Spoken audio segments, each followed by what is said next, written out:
So I just got back from Star Trek Beyond, the third film in the new Star Trek reboot series, I guess. And, well, first off, before I get into my thoughts about the actual film, I think I should go over what I think about the first two and my association with the Star Trek series as a whole. As a fan of the Star Trek series, I'm not really a fan at all. I've seen a few episodes of the original show from the 60s, like about 20 or so maybe, and they never really got me interested in the series, so I quit watching it after midway through season 2 of it.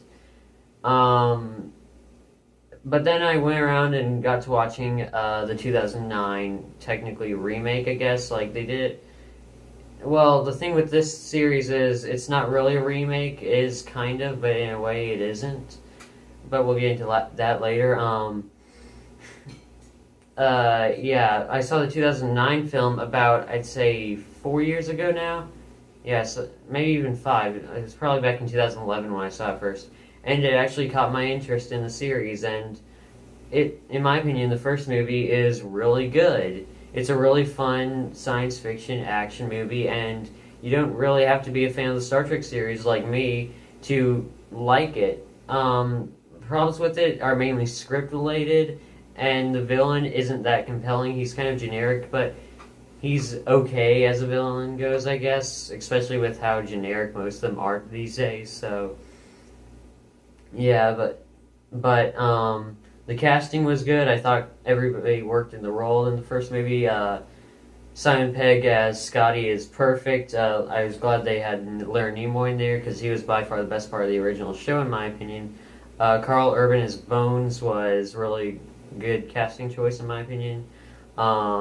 Zachary Quinto as Spock and Zoe Saldana as Uhura all work well. Chris Pine is the only one who I think is just decent. He doesn't go past decent. He's fine. It's just I don't feel like he really works as Kirk all that well, at least in the first movie.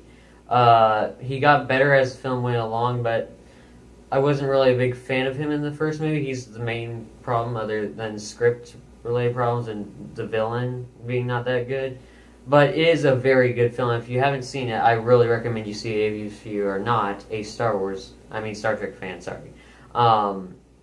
Star Trek Into Darkness was much weaker. I still think it is a very good film, but the ending just remakes one of the older movies, which I actually saw not too long ago, called The Wrath of Khan, and Star Trek Into Darkness. At the first 2 acts were really good, really invigorating, and really original, but the third act is just a copy off of The Wrath of Khan, which came out 20 or 30 years before then, which I thought was pretty lame, and I really didn't like that. And the script was worse than the script in the first one. It had a lot of problems and it had a lot of things that didn't make sense. But for the most part, before the ending, I was completely fine with it. Before the ending, actually, I thought this would be better than the first Star Trek movie. I didn't think it was as good as the first one, mainly because of the ending. The ending is just not good at all. It's kind of terrible, in fact. But for the most part, it's a really good film, and I would recommend that one too. I mean, I bought them both on Blu-ray. I'd really suggest you watch them. I mean, they're worth it, especially if you want to go see this one. It comes with a free ticket to go see the new one, Beyond. So, yeah. Now, of course, since the first 2 were so good, I was really looking forward to the second one. The third one. Sorry. But then I heard it was from the director of a movie of the Fast and Furious movies. I own Fast and Furious 6, and that's the only one I own. I've seen the 5th and the 6th one. They're fun, entertaining movies, but they're not necessarily good. Like, I have a good time watching them occasionally, but they're not necessarily good, so I was worried about that. So, and also J.J. Abrams wasn't going to be directing, and most people don't like J.J. Abrams, or at least some people don't, because they say he just rips off a bunch of other people's work to make his own movies, and he kind of does at some points, but he just does it so well that I kind of excuse it. In fact, I like all of J.J. Abrams' films. Star Wars The Force Awakens, Mission Impossible 3, Super 8, and the two Star Trek movies. So yeah, I walked into this movie with lower expectations than I did walking into Darkness, but I still had high expectations. I expected it to be very good. From the previews and everything, it looked like a fun time at the movies. So let's get into Beyond, the actual review, which is what you wanted to hear about. Although I wouldn't know why you would want to hear my thoughts about a movie. Like, why would you? But anyway, going on to Star Trek Beyond. So, in my opinion, this is going to come as a shock. This is by far the best Star Trek movie I've seen ever. And I thought that was a challenge because I really liked the first one a lot. This movie was incredible. It's one of the best science fiction action movies ever made. It's one of the best movies made in the past few years. It's my favorite movie of the year so far. It's just great. Like, there are very minimal problems that I have with it. All the casting works well. Idris Elba as the villain was great. He was better than the villain in the first two movies, in my opinion. Except for Benedict Cumberbatch in the second one. Because there are two villains. There's RoboCop and Khan in the second one. Oh, spoilers for Into Darkness. He's Khan. As if you didn't guess that. So, yeah, Idris Elba in this movie was the best Star Trek villain we've had in a long time, if ever, in my opinion. He was great in the movie. The girl from Kingsman plays a character in this movie, and she worked really well in this, too. I can't exactly remember the actress's name, or the character's name for that much.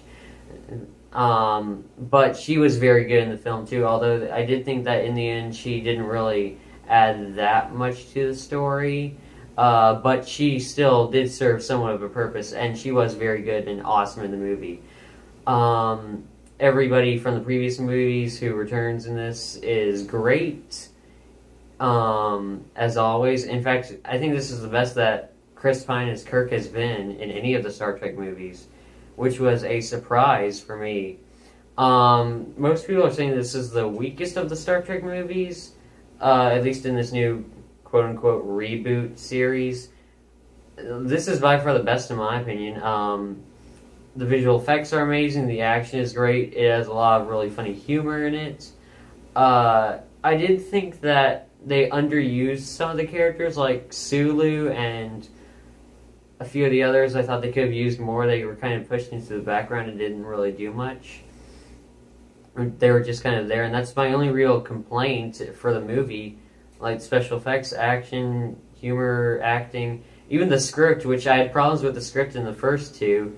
In this one, the script was really great. It was really fun. It had a kind of old-fashioned feeling to the script, and it kind of felt like some of the older Star Trek stuff, like reinvigorating that. And most people who didn't like the first two movies have said they liked this, and I can definitely see why. Like, another problem with Into Darkness was they called back to the previous Star Trek stuff, I felt. But in this, there were very few little hints, and what they were, they used them well throughout the movie, and they didn't overuse them to the point of, oh my gosh, could you stop with the references? No, they didn't do that. It had a good pace. Another minor problem is at the end, there's a point where it feels like it should have stopped, but it keeps going on, but what goes on after that is still great. It's kind of that effect that had with Captain America Civil War, which is my second favorite movie of the year so far. And another movie which is really good called Django Unchained, where there's a point near the end in the third act where after the big action scene of the movie, it feels like it should have ended there, but it keeps going, but what happens after that is still really good too. It just feels like there's a point where it should have ended. Like, that isn't a big problem with the movie, but it is a slight issue that I had with it. So Justin Lin, the director of the Fast and Furious movies, as the director, I think worked really well as the director for this. I thought he would be kind of terrible since those Fast and the Furious movies aren't anything really like the Star Trek movies, so I thought he really wouldn't work for this. That was my main concern walking in, and that's why I went in with somewhat lowered expectations was because of him.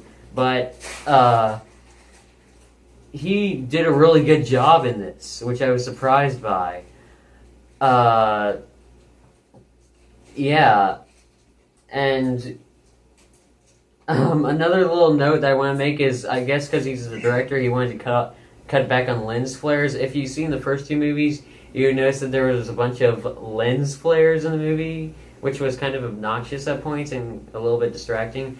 In my opinion, it doesn't bother me as much as it does other people, but it was still a little distracting. They cut back on that immensely. I think there's one lens flare throughout the entire film, and that's at the very end almost. So yeah, I was happy about that kind of too. The way they handled the unfortunate death of Leonard Nimoy in this movie, I thought was good. I think they could have done it slightly better, but still, it was very good, the way they did it. And, yeah. So, and, yeah, during the credits, they pay respects to Leonard Nimoy and Anton Yelchin, who unfortunately passed away last month, which is really sad to hear, which means he won't be in any of the other movies. I mean, just, like, that's really sad. Kind of strange watching the movie now that I think about it, knowing that he's dead. Yeah. But yeah, during the credits they say, in loving memory of Leonard Nimoy, and it says for Anton, and I thought that was really sweet, and they handled it well. Yeah, there's not much more to talk about it. This movie, it's just great. This is definitely a film that you should see. It's better than most of the other stuff that has come out this year. I was worried that this might be a huge disappointment, like some of the other movies this year have been, like Zootopia. I thought was very overrated and disappointing. Batman vs. Superman: Dawn of Justice was super disappointing. Captain America: Civil War did hold up and is the second best movie of the year, so that was at least held my expectations. 10 Cloverfield Lane exceeded somewhat, and Ghostbusters exceeded immensely. I did not expect to like that movie at all, and it turned out to be really good. I thought it was going to be complete crap, but it was actually really good. Yeah, but everything else other than other than Ghostbusters, Star Trek Beyond, Captain America: Civil War, 10 Cloverfield Lane, oh yeah, and Jungle Book. For the most part, I'm not a big fan of anything else that has come out this year, like Independence Day and X-Men Apocalypse. I did find entertaining, but they're not good necessarily. They have a lot of issues to the point where I can't consider them good. I can just consider them entertaining. So yeah, that's that. This year hasn't been very good for movies, and I'm very happy that Star Trek Beyond came out and has elevated it to a point where it's much better. I would definitely recommend Star Trek Beyond. I would give it a solid probably 9.5, maybe even 10 out of 10, which I know that's a very high score, and I reserve that for like only fantastic movies, but now that I think about it, I gave Captain America: Civil War a 10 out of 10, and that's probably weaker than this. So yeah, I'd give this a 10 out of 10 too. So yeah, definitely go see it. I mean, it's better than Independence Day Resurgence, it's better than Ghostbusters, it's better than everything else that's in theaters. I haven't seen Finding Dory. That could be better, although I doubt it. And Secret Life of Pets I haven't seen. I want to see that too, but I'm going to wait until it's at least a month old, because kids are annoying as anything in theaters these days. So I'm going to wait, and then I'll produce reviews for that. So yeah, go see Star Trek Beyond. My next review will be for Jason Bourne, the technically fourth installment in the Bourne series, since they're not counting Bourne Legacy anymore. So yeah, I will be reviewing that hopefully next week. Expect to see a review for that, and then at the end of August I will be doing a review-a-thon of every movie that's come out this year so far. It's going to be like an hour-long video, so expect that to come out soon. So yeah, go see Star Trek Beyond. There's nothing more I can say. It's really, really great, and you should see it. So yeah, that's my opinion on Star Trek Beyond, and I guess I'll see you later if for some reason you want to visit this channel again. I don't know why you would.